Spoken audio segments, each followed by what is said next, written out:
Happy Tuesday. It is GC Live. Wes Mitchell here. Chris Clark coming at you live. YouTube, Facebook, Twitter, and on all the other major podcast platforms. Right after the show, we post it every single day. Thanks for joining us.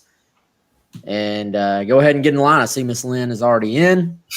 Get in line. Send us your questions as we roll on with day 2 of the week.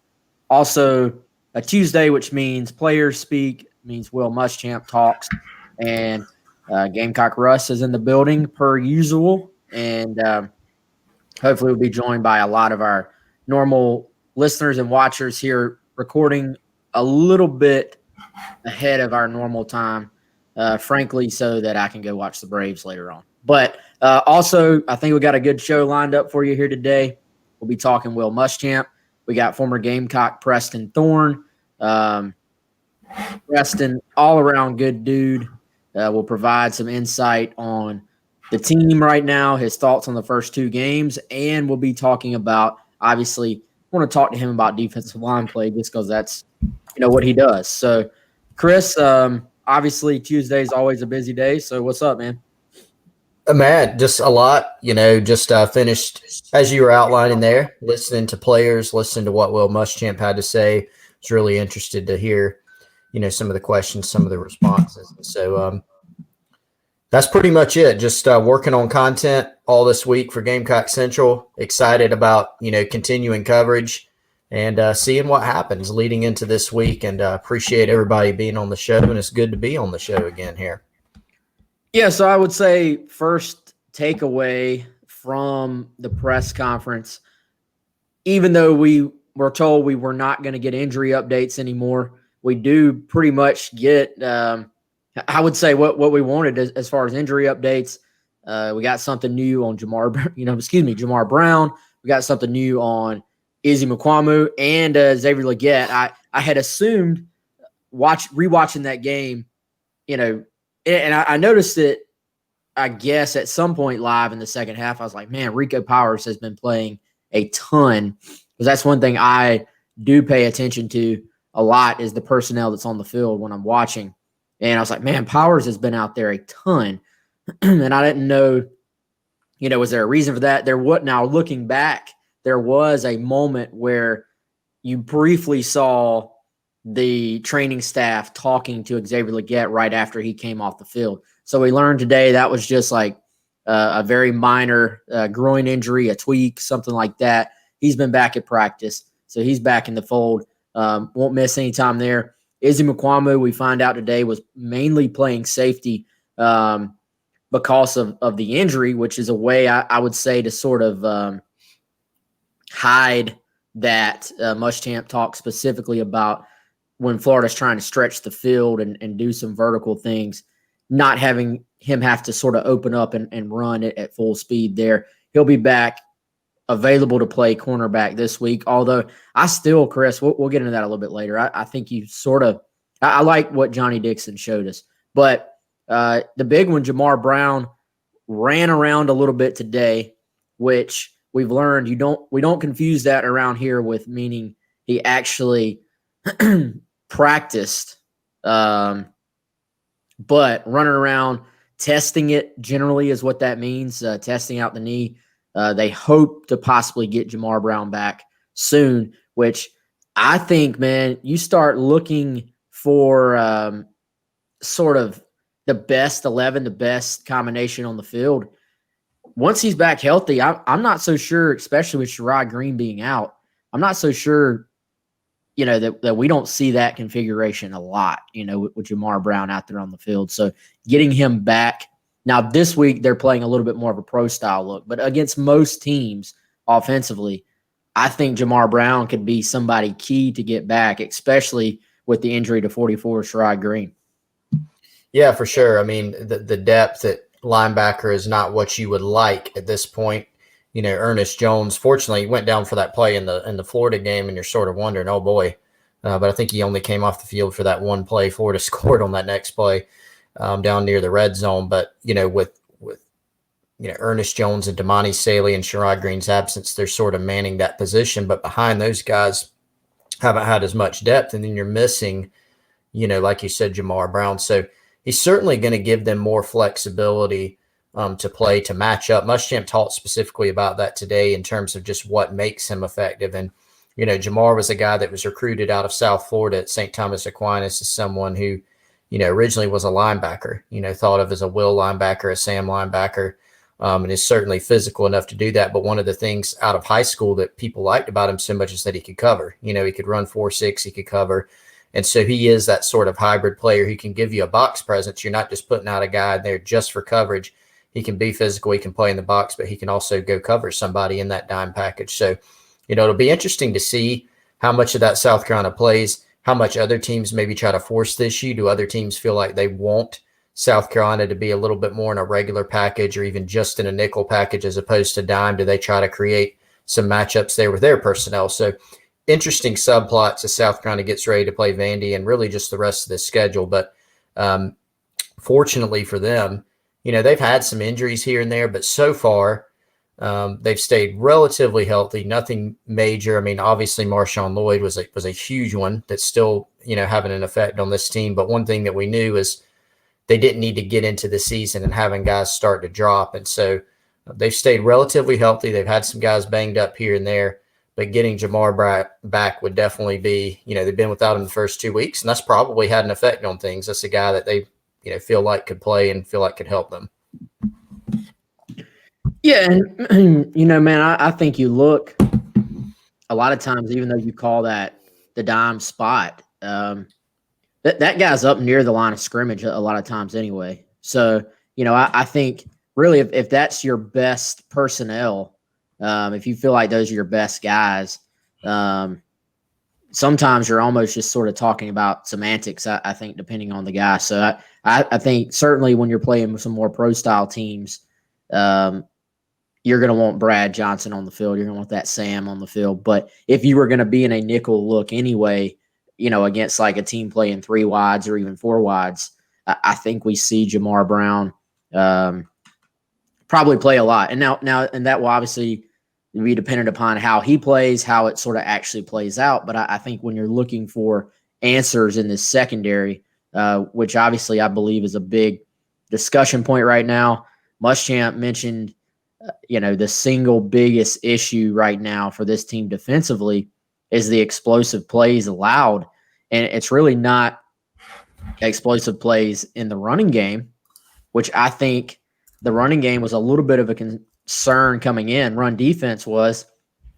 They gave up some runs against Tennessee, if we'll, sort of look back. But for the most part, and Florida's not a great running team anyway, but for the most part, I think it comes in the passing game and giving up too many explosives there. The maybe scary part about that is that I think it's been for different reasons at different times. Sometimes it may just be a coverage bust down the seam where, I'm thinking of a very particular play against Florida where either, and I'm not sure exactly whose guy it was a zone coverage and the receiver doesn't get carried down the field with any depth. Wide open explosive play for a first down. Other times it's one-on-one down the field, or even sometimes a man coverage guy with a safety coming over top.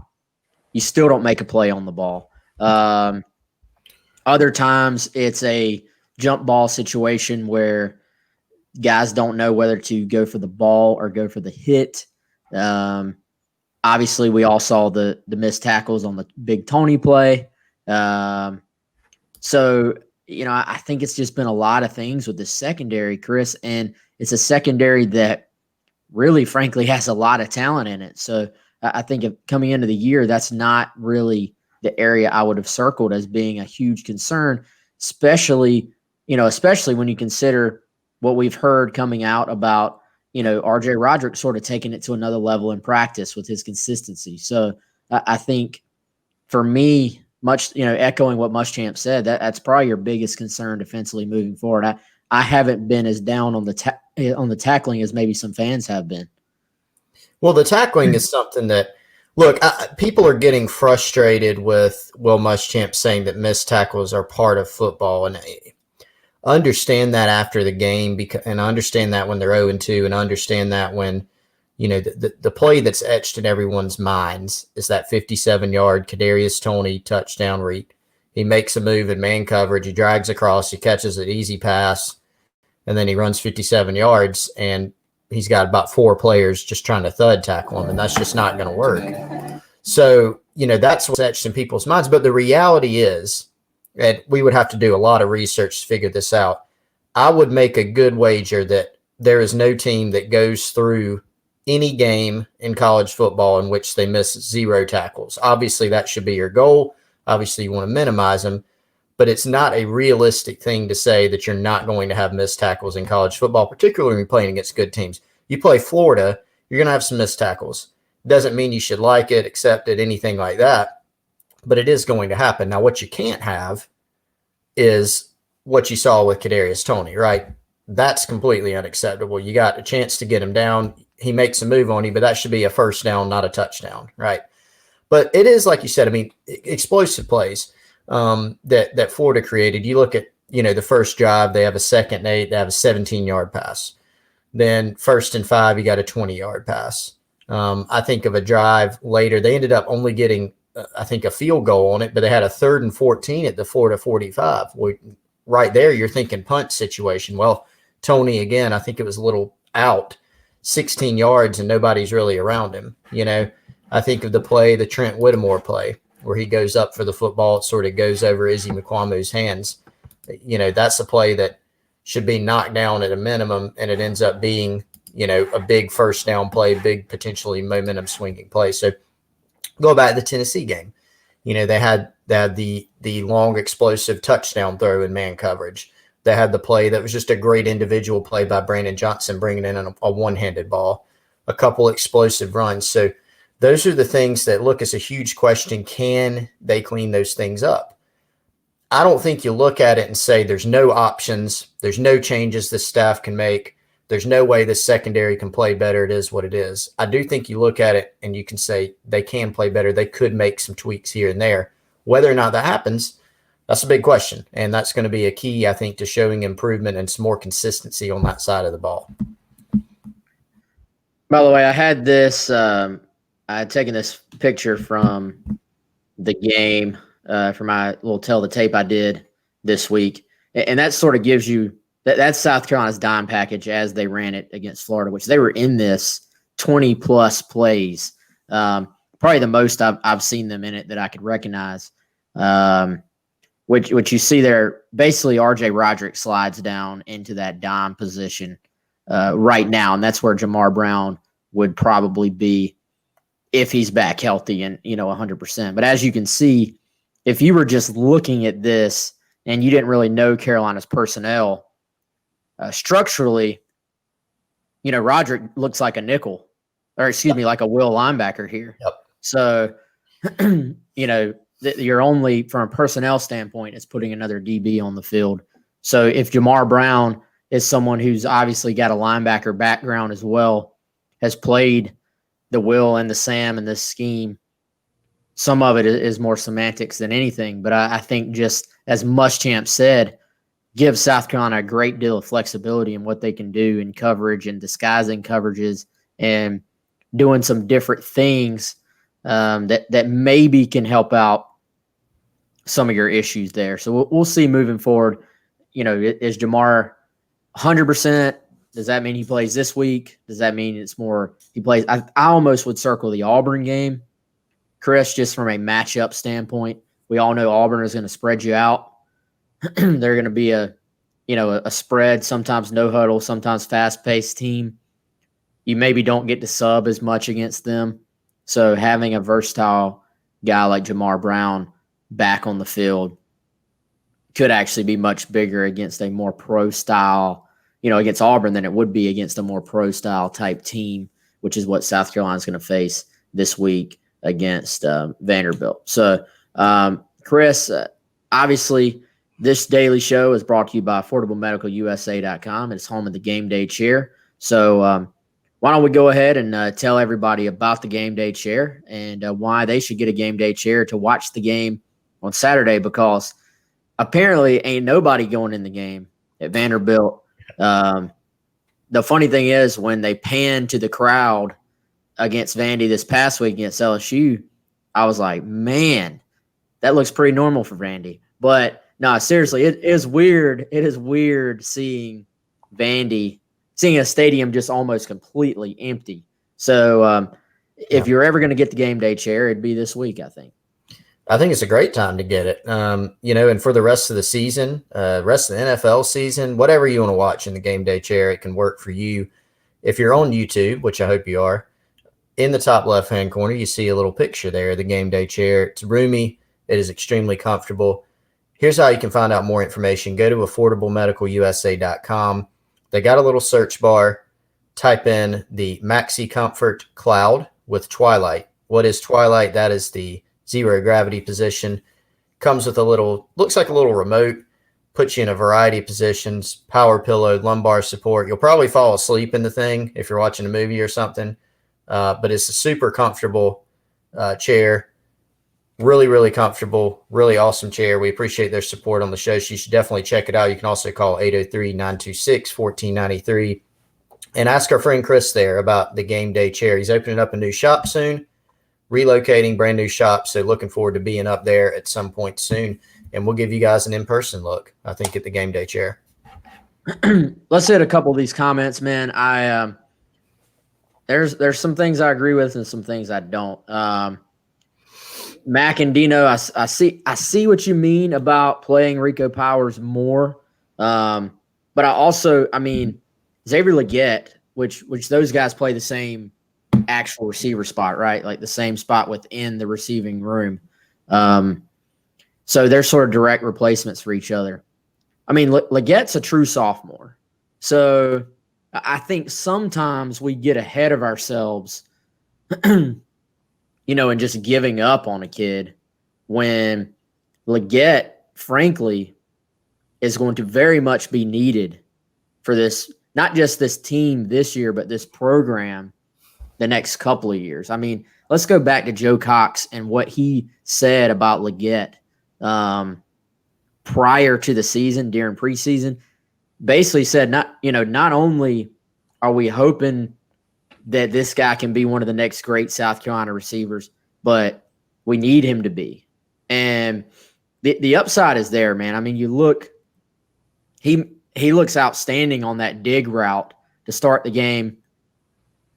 Colin hits him on a beautiful throw on the dig. He catches it in stride, gets upfield, runs through an arm tackle, and South Carolina, it's one of the big passing plays early on in that game. Then I think obviously there are some consistency things there that he's going to have to clean up. But let's go back to just last week. A big play from Legette against Tennessee actually helped spark South Carolina and get them back in this game. At the point, Legette actually has, I believe, the only downfield big play reception that South Carolina has had all year, as far as the ball actually like being in the air downfield. Shai's had some big plays where he's taken a short play and turned it into a long play, but an actual downfield throw that's resulted in a reception, Legette's the only guy that has one of those, and that's what helped spread that Tennessee defense back a little bit, So I don't think you can give up on these guys. I think you have to keep throwing them the football and hope that the consistency can get there in time. I see a Facebook comment I want to get in on. I'm guessing the difference between the people that watch this show on YouTube and the ones on Facebook is that those of you on YouTube generally stick around and hang out and you give your comments and you stand by your comments. Facebook is much more hit and run. And the analytics show that. If your Facebook crowd is in and out, YouTube crowd, you're generally here to watch at least a few segments of the show. So I don't know if Jonathan Weir is still around, but here's one thing I've never gotten, and I'll pop the question up. Glad none of the real questions were asked. It's pointless to watch a Q&A like that. And I see this said a lot by the fan base. And genuine question here is what exactly else is Will Muschamp supposed to be asked at this point?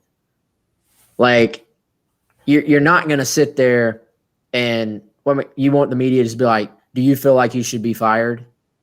I mean, that's not going to happen. So he's been asked Saturday after the game, I think twice. He's been asked Sunday, I think twice. And then he was asked today twice about the late game, not just play calling, but the late game pace of play. And I thought he did provide a little bit better answer, I thought, today than right after the game and on Sunday. But Jonathan, if you're still there, and if anyone else sort of feels the same way, I genuinely would like to know what else, because I see that a lot. Well, media guys giving them a bunch of softball questions. Well, what else is supposed to be asked? There's only so many answers you're going to get in a press conference setting anyway. And Chris, at the end of the day, this is about playing better. Like what? And I don't know what else Will Muschamp is supposed to say either, because I see this idea of, well, he says the same things. Well, what else is he supposed to say? Like that's the part I don't understand. It is something that comes up a lot. It's come up in the past. It comes up in other sports. If South Carolina goes through a bad spell with Frank Martin, I remember back in the Chad Holbrook days. I think it's something that, and I'm not I'm not faulting anybody for wanting this, but people I think naturally gravitate towards, wanting, I guess, a perceived like tough question. For those of you on the podcast, I'm doing the air quote thing. Tough question. And I guess some of it is, do you feel like you should be fired, or are you worried about your job, or I'm not sure. And that's why good question that you posed, Wes. Like, what are the questions that people want asked? Like you said, I think the one that's been on people's minds the most, just based on us gauging, comments from our show, comments on Gamecock Central, the topics of discussion on forums, on social media, the main one from Saturday, aside from just losing and being 0-2, was the situation with clock management. Like you said, he's been asked a ton about it. He's been asked the same way. He's been asked different ways. Today, he was asked about it, and then he was asked again in a more broad sense, have you changed your overall philosophy on clock management? And, he answered that question. So I think maybe it's an opportunity for, I don't know, like as media, like the job is not necessarily to say something like to punish a coach, like in a setting. It's to ask questions, to get answers. And, we try to provide those answers, whether it's in a press conference setting or with what we hear, what we pick up, what we report. So if anybody has, additional questions that they feel like need to be answered, like drop them and we'll try, to get answers to them. But I think part of it is there's a part of the fan base, and this is their complete right. I'm not saying there's, can't do that. That's just sort of out for blood type of thing. You know what I mean? Like we saw that yesterday, Wes, like for most of the show. Sometimes the analysis and the how has it gotten here or where could it go sort of goes out the window just in favor of, I don't know, just blow it all up type of thing, and I think that's part of what some people want in the press conferences. They want them to be, I don't know, more contentious or whatever it is. So, yep. And even, all right, so perfect example here. Someone said, why is Doty not playing when he says he will, I guess is what you meant, is one question. That question was not asked today, but that question was asked last week and then asked, I believe, on Sunday as well. So that has been asked. You're not going to re-ask and expect a different answer. So I don't know. It is what it is, but I see that said a lot. And okay, here's one, for example. The question, and I'm reading this live, I don't even know what it says. The question y'all reporters don't ask is why after 2 games, 2 weeks of practice, a month or better of preseason practice, is the team no more prepared to play football than they are?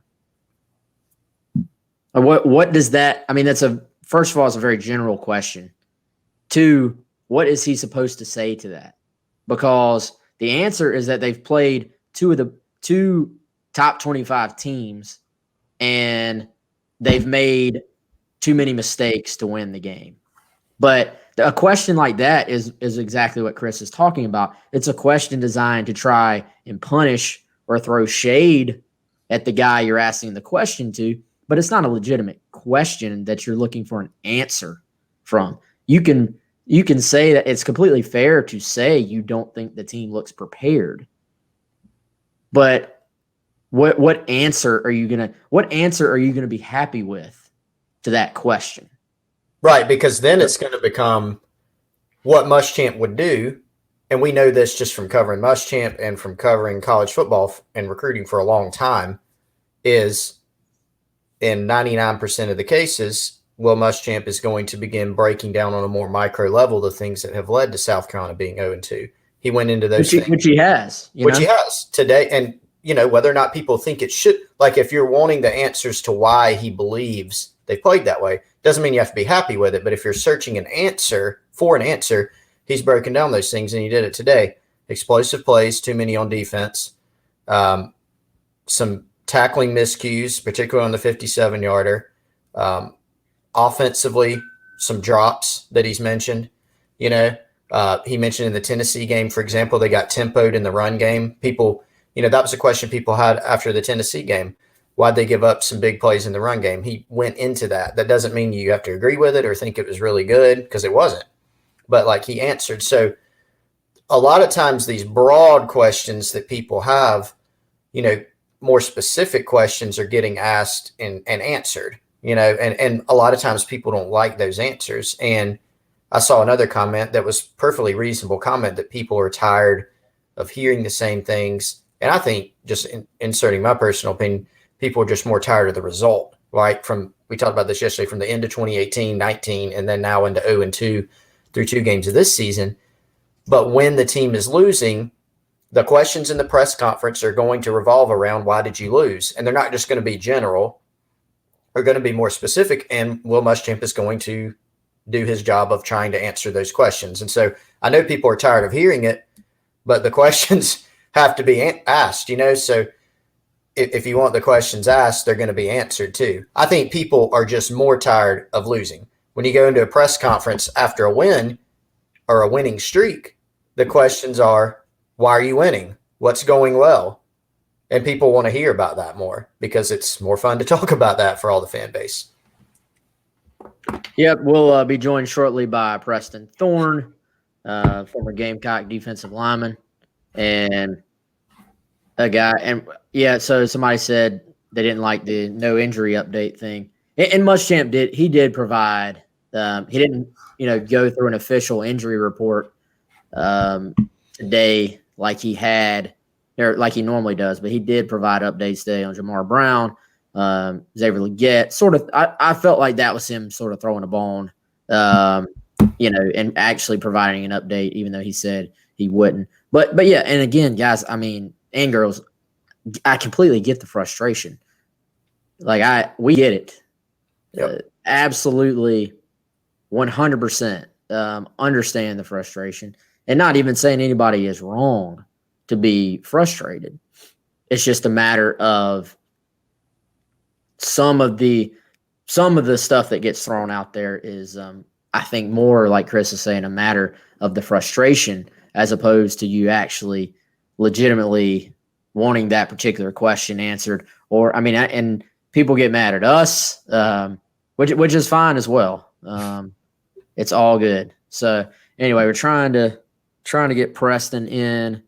So one thing I wanted to say too here, man, is there's a comment about hard to accept Muschamp's rationale when the problems he points out have been problems for some time now. That's one we totally get. We've talked about that one a lot. For instance, safety play. It's been an issue almost every year, right? Like, you think of 2017 was probably the best year for that, but it's been an issue.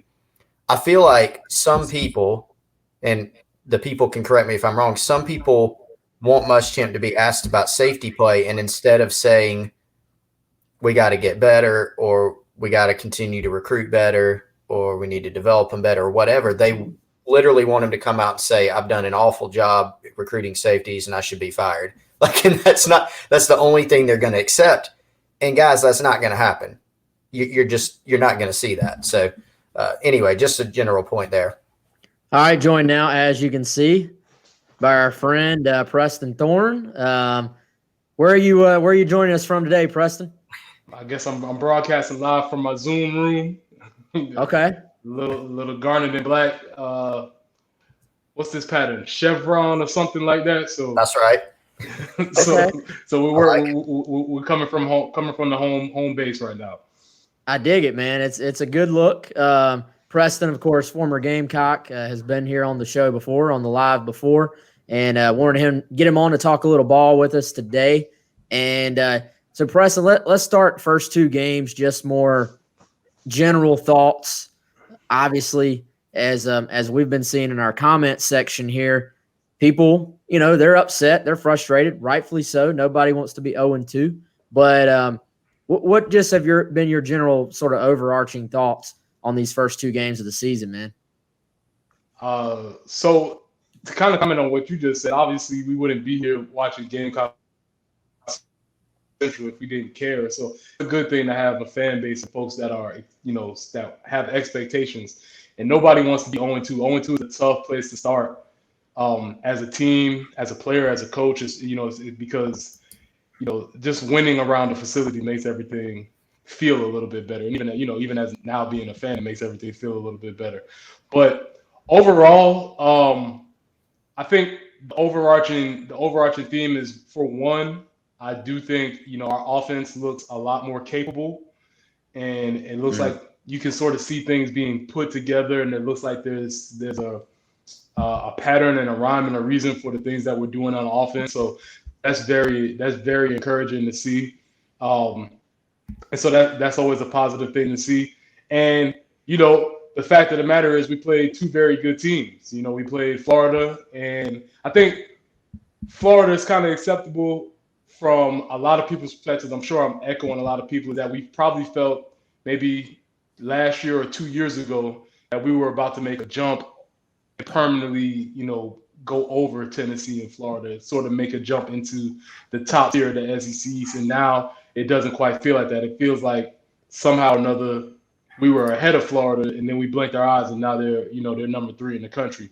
And so I think that's a lot of the things, at least for me, I guess, that's a lot of the things that's sort of frustrating, because, it felt like we were really close to making that big jump, maybe only a year or so ago. Yeah, Preston, I think there's sort of a sense or a hope, when you hire a new coach, that the progress is going to be this, like, sort of, because I see, and I get it. I see people say year 5. You see that thrown around a lot. And that, year 5, that means this is your group, right? You've recruited them. You've gone out. You've recruited them and developed them. I do think some of what is hurting this team right now is that this is probably a year where South Carolina, maybe more than other years, would have really benefited from getting a couple of tune-up games. You are replacing some really good talent from last year, because college football is so not cyclical, but you're having every year you're going to have roster turnover, more so than maybe, say, the NFL, where there's going to be some turnover, but you can make moves to keep your core intact. Whereas your South Carolina, you can look at it from a big picture standpoint and say, year 5, why is it not better? And you'd be completely, I understand that 100%. But then there's also a sense of you're replacing, a Brian Edwards at receiver, which we see is a huge loss at this point, replacing a Javon Kinlaw on the other side. And there's sort of, if you're South Carolina and then you're thrown right into the SEC and you're trying to sort of get this new offense going, you're trying to replace guys, it's almost hard to breathe, man. Like you don't really have a chance to sort of get your feet under you if you're these young guys, The SEC is tough any year. The SEC is going to be a hard road to hoe every single year. And that's always what it's going to end up being. And now for us as fans, it's really cool to have this concentrated schedule where every week's a big week. But as a player, it's really, really, really tough. There's no letdown, there's no time, and like you said, there's no space to sort of breathe. And so that does make this a challenge. But at the same time, like you said, listen to everybody. Everybody's playing the same schedule. So as long as everybody's on the same footing, then you kind of you can't use that as, and I don't even say an excuse, but it's not even, it's kind of out the window, because if everybody else is doing it, then you have to be measured by the same way that everybody else is being measured. Preston, want to move over to the defensive line for South Carolina, and just get some of your impressions on how that group's played. Some big plays, surrendered a few big plays. You think of some of the plays against Tennessee, Florida, just 80 rushing yards. They obviously had more emphasis on the passing game, but what have been your thoughts on that group as a whole in terms of how they played both in the run and pass game so far? Yeah, so to build on what Wes just said, I mean, we just saw DJ Wanham get a sack on Sunday. We watched Javon last night, ball playing really well with the 49ers on Sunday night, I guess the game of the week. And so I say all that to say that we lost some really, really talented guys up front. And not only just talented guys, very much, team leader type of dudes, where you have Javon, who's leading more through his spirit and his action, and DJ, from everything that I know about him, he's a really calm, reserved, kind of a heady type of guy. And so you lose these two dudes. I say that to say that coming into the year, we needed to figure out who was going to be our guys. We have a lot of them, but I don't think we've established who the actual guys were that we're going to need to make a play. So, it's always good to have a rotation. You need to have a bunch of guys that can play. But when it comes down to that last drive in the fourth quarter, or, there's a big time that needs to stop, who are going to be the four guys that are playing? And we haven't quite seen that yet. I think we see some guys that are itching. I know we've seen the freshman Birch. We've seen him make some flash plays that I think everybody feels that with some more playing time, he's gonna do really well. We saw, Zach Pickens. He's starting to play really well inside, and he's kind of being that space eater. That's being able to take on a lot of blocks and everything like that. And we're seeing Tonka do well. So we're seeing these guys do some things. It's just, again, like you said, it's going to take time. In the SEC, there's really no space for it. So D-line wise, we just need to see who's going to be the guys that step up and become our Final Four. Because, again, it's great to have a rotation. It's good to have some guys that spill. But when it comes down to, excuse the language, as the coach used to say, when it comes down to nut cutting time, you're going to need to know. You're going to need to know who the guys that are in there that are going to have to make the plays. And I don't think we have that right now, but we're working towards it. I think, Preston, we all, especially, media fans, whoever, we get excited about seeing the upside, potential, one of the most dangerous words in football, you see Birch, you see Tonka, you see Zach Pickens. And I think, you say, man, those guys might look a little bit different, like athletically, physically. They look like true, possibly upper echelon SEC defensive line athletes. And it's easy for us to be like, just throw them in there, put them in, and maybe eventually that, that's the recipe. But how big of a jump is it mentally as far as everything you're going to be asked to do playing on the defensive line at the SEC level versus high school, where first of all, you're the baddest dude on the field. And, it's more, hey, just smash the guy in front of you and go get the football, versus having to play within structure, of the defense, having to know everything you're being asked to do. How taxing mentally is it, and how different is it maybe high school ball versus freshman or sophomore, just, sort of going back to your time making that jump? Yeah, as a general rule, the closer you get to the ball, the harder it is to come in and play automatically, So, you'll have your skill guys that they can kind of come in and fill in automatically. But when you start getting into those guards and tackles and centers and nose guards and all those stuff, middle linebackers, anybody that's really in the mix, it's a really, really big adjustment, because the game is so much faster inside. And not to mention that the guys are, bigger and stronger. Whereas in high school, you didn't have to rely on any technique. You were just faster and bigger than everybody else. But now, everybody's fairly equal as far as those things go. So with that being the equalizer, it's really, really tough to make those adjustments. So, if we think about that, we think about JD's freshman year. He didn't start. He would come in and spell, and he would get, he wasn't a 60 snap a game type of player. And when he played, he made flashes, but there's also some other reasons as to why he may have not been playing. And I don't know what's currently going on, but for a lot of freshmen, it might be assignments, it might be just stamina issues, just being able to hold up for that long.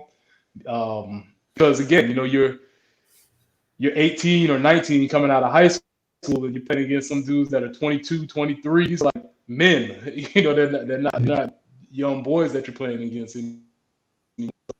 I think that's the biggest difference. But again, at the same time, what you'll probably see as the season goes on, these guys will start getting more snaps, and they'll start within themselves and kind of start separating themselves. I think Preston made a great point there, that the sort of upside with these two young guys has just been crazy apparent and off the charts. And the production through 2 games, through limited snaps. I mean, let's go to Tonka having the forced fumble. And then, of course, that's a game-changing play at this time. They're not really getting a ton of snaps, but they're able to take advantage of those snaps, which I think will lead to more snaps. Yeah, it's all about what you can do with that opportunity, and look, we knew that Jordan Burch was going to have a really good chance to play going into the season, but, going back to something Travaris Robinson said pretty close to the first game in one of his media settings was that, with Jordan, you're talking about him playing buck, which is an interesting position because it's a hybrid position. It's not always just go out there, put your hand down, rush the passer. They did narrow down a little bit of what he was going to do in year one in the first couple of games. They can keep giving him more. He'll keep progressing. He'll keep getting better. Good news is his physical tools are off the charts, and so we've seen flashes of that the first couple of weeks, and they are going to put him into some situations where he can just go rush the passer. But you know what? The 2 plays that he's made the first 2 weeks weren't even just go get the quarterback. It was one play on a screen like Preston was talking about in the Florida game.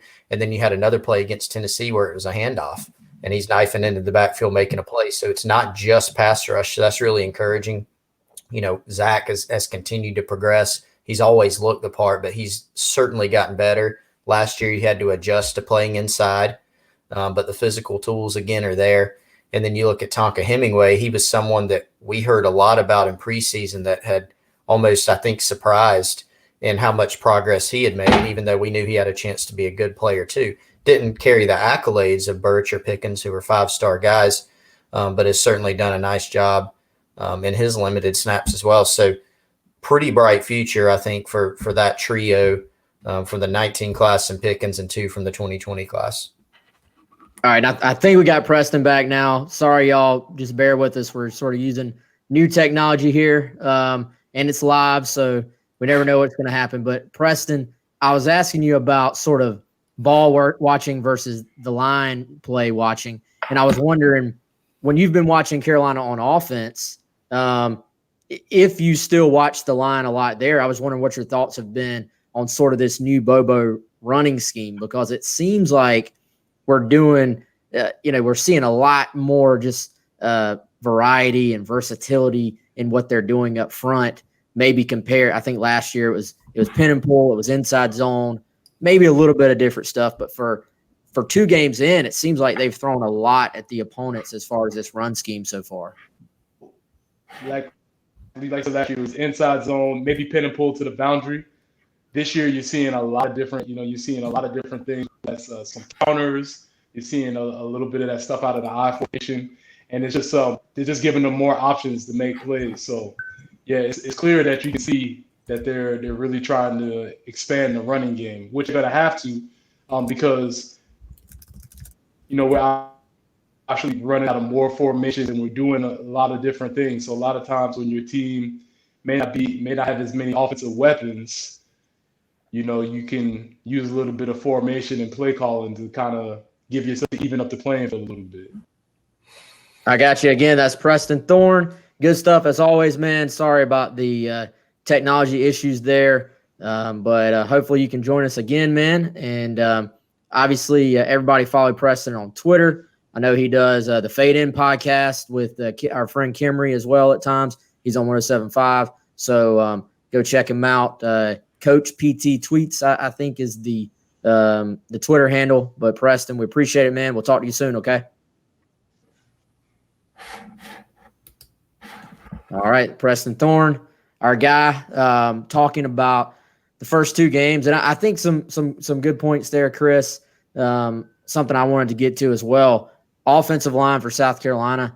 I think we saw some positives from them from week 1 to week 2, and I think we're seeing a South Carolina run scheme that continues to evolve, and really that's given South Carolina a chance, because I think it's gotten it's been a good fit for Kevin Harris, and we're seeing Harris, that's as confident as I've ever seen him run on Saturday. Deshaun Fenwick, he looks confident. I still think Zaquandre White can do some things as the year goes on, but when Muschamp talked last year about wanting some more diversity from the running scheme, I think this is sort of what he envisioned. Yeah, exactly. And I think that they did a good job of trying to see what Todd Grantham was going to do defensively last week. And, they improved. Look, second half against Tennessee, they did a better job, not only in the passing game of pushing some things down the field, and they were able to score 20 points in the second half of that game, but they ran the ball more effectively with Harris and Fenwick. We saw that really play out throughout the entire game in the Florida game. Now, it's not like they absolutely lit it up, including, I think, sack yardage. They were at 3.3 yards a carry, which was actually the same as Florida. But South Carolina was a little bit more, they made more of an effort to run the football. And when you're looking at just running back production, Harris and Fenwick did a really nice job. Harris, of course, had the 100-yard game, really confident, got the edge some. It wasn't just, he's a north-south runner, but he made some guys miss, whether it was making a guy miss in the open field, being able to run through contact. We knew that was going to be his forte, and he's certainly gotten better, even since the limited playing time last season. There's no doubt he's gotten better, and that's huge for this team. If they're going to continue being able to do some things successfully on offense, try to improve offensively. Certainly you look at the passing game as really needing to do that. But Mike Bobo's done, in my opinion, a really good job of scheming things up, given the issues that South Carolina has. He walked into a situation. Mike Bobo is a new coach on staff. He's got a ton of experience, but he's new to this group. He inherited this group, and it's not ideal in terms of the pass catching right now, as we knew going in and as we've seen play out the first couple of weeks. I think the production he's been able to squeeze out with some of the schemes that he's implemented has really been a positive. Yeah, and I think, man, granted, nobody's going to probably want to hear it, but some of what I think Muschamp was trying to explain is that at times some of their slower pace is because of the fact that they have to do some different things to try and get guys open. You have to shift. You have to use motion. They did a great job of using motion to get Shy a little bit more room to operate, I think. And if you look, it's kind of one of those things where if you have really good athletes, you can hustle to the line of scrimmage and run plays, and you're fine. But if you don't have those all across, you have to design ways to get the ball to 13, because he's their best passing weapon right now. At some point in that drive, and Muschamp admitted this, it becomes, all right, get to the line and you got to hurry up, period. But certainly as that drive started, the first half of that drive, that's the biggest drive of the game to this point.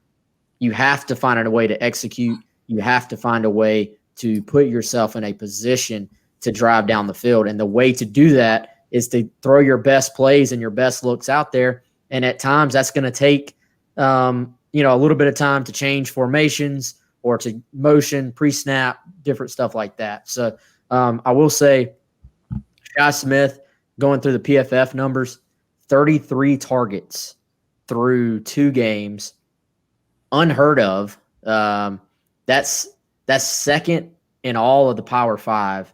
um, of players, period. That's first among wide receivers. There's a tight end that's been targeted, believe it or not, it's been targeted one more time, but that's in 3 games as opposed to 2.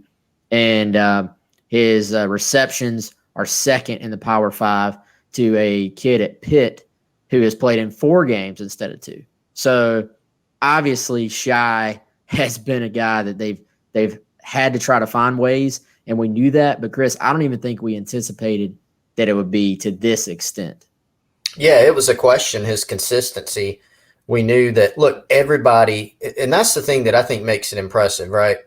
From a scheme standpoint, game 1, going into the Tennessee game, Jeremy Pruitt is a defensive coach. He's a good defensive coach. He's got a good staff there.